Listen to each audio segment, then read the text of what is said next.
Salut à tous, j'espère que vous allez bien et on se retrouve aujourd'hui pour la traditionnelle vidéo d'avant-match à enjeu. Bienvenue. En effet, mardi soir, le PSG arrive clairement au tournant de sa saison, la 4e journée des phases de poule de Ligue des Champions contre Leipzig, parce qu'au PSG, on est toujours dans cet idéal de singularité.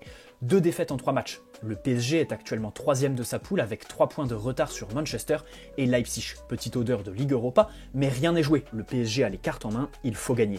Là, ce n'est plus le moment de calculer telle ou telle statistique, il faut gagner et tout donner point final. Et s'il y a bien quelqu'un sur qui on peut compter pour gagner, c'est Keylor Navas. C'est toujours bon de rappeler qu'une grande échéance avec un grand gardien, c'est toujours mieux.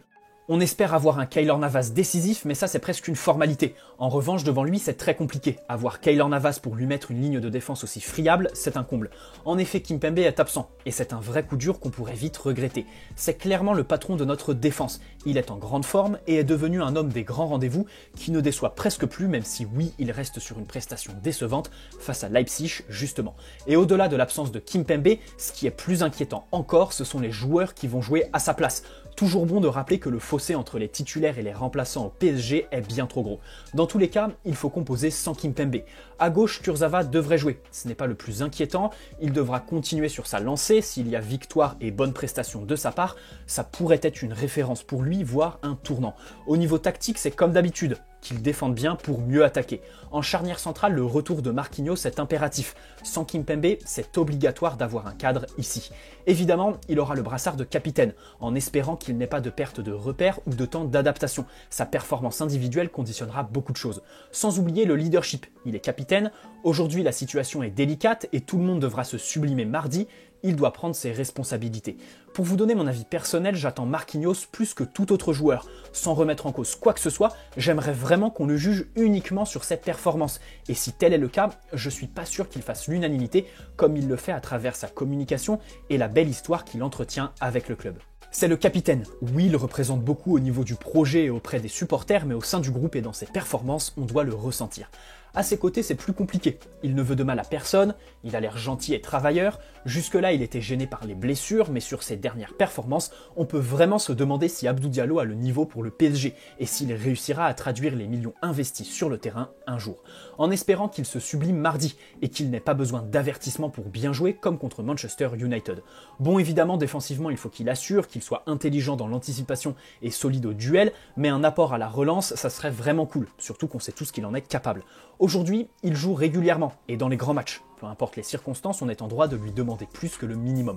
À droite de la défense, Florenzi devrait jouer. Kehrer n'est pas là et Dagba est mauvais. On sait tous que le latéral italien est meilleur offensivement que défensivement. Le défi pour lui sera d'avoir un très bon apport technique et offensif sans trop se livrer. À l'instar de Kurzawa, il n'est pas dans une mauvaise passe et c'est pas celui qui nous inspire le plus de méfiance pour mardi. Mais il a la pression, comme tout le groupe. La Ligue des Champions ne doit pas faire ressortir ses défauts.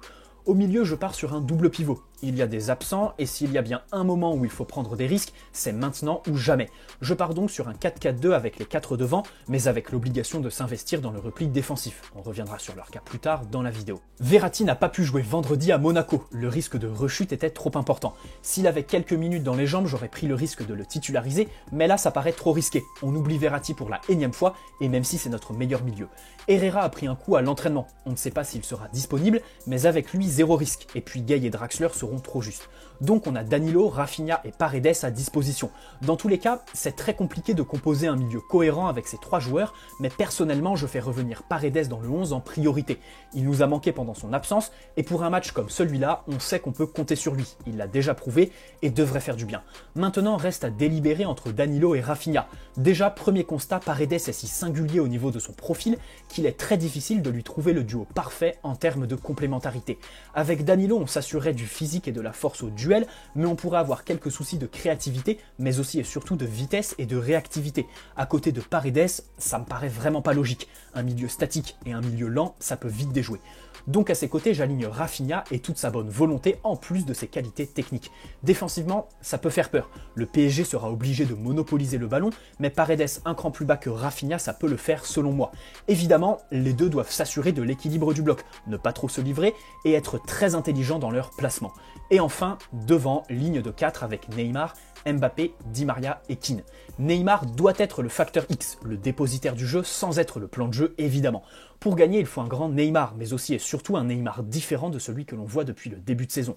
Si on pouvait retrouver le Neymar lucide, altruiste, investi et qui n'en fait pas des tonnes, ce serait un gros plus, sûrement le tournant de notre approche du match. On sait tous que beaucoup de choses reposent sur lui, que la pression, il adore, que c'est un grand joueur, donc ce sublime mais peut aussi déjouer. Espérons un grand Neymar, ça peut changer beaucoup de choses pour ne pas dire tout.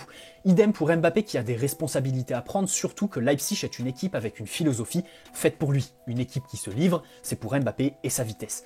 Il y a un 100e but à marquer, ce serait symbolique de le faire dans un grand match et dans une compétition dans laquelle il n'a pas marqué depuis presque un an. Oui, je fais partie des gens qui exigent de lui beaucoup plus dans les grands matchs. On sait tous que rien que sa présence fait mal à l'adversaire, oui, mais il doit absolument faire plus quand le niveau s'élève, c'est une réalité.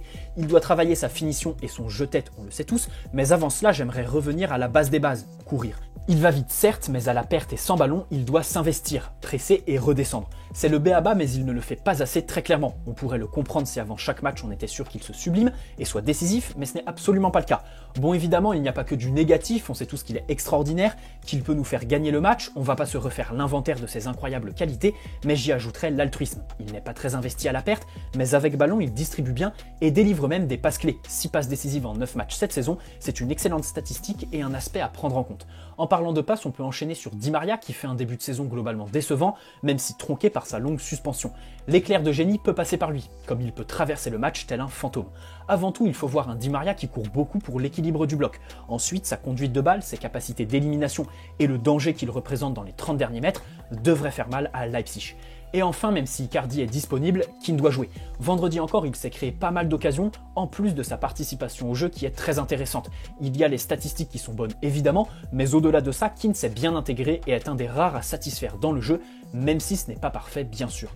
Mardi, il a l'occasion de concrétiser son super début de saison, qu'il la saisisse.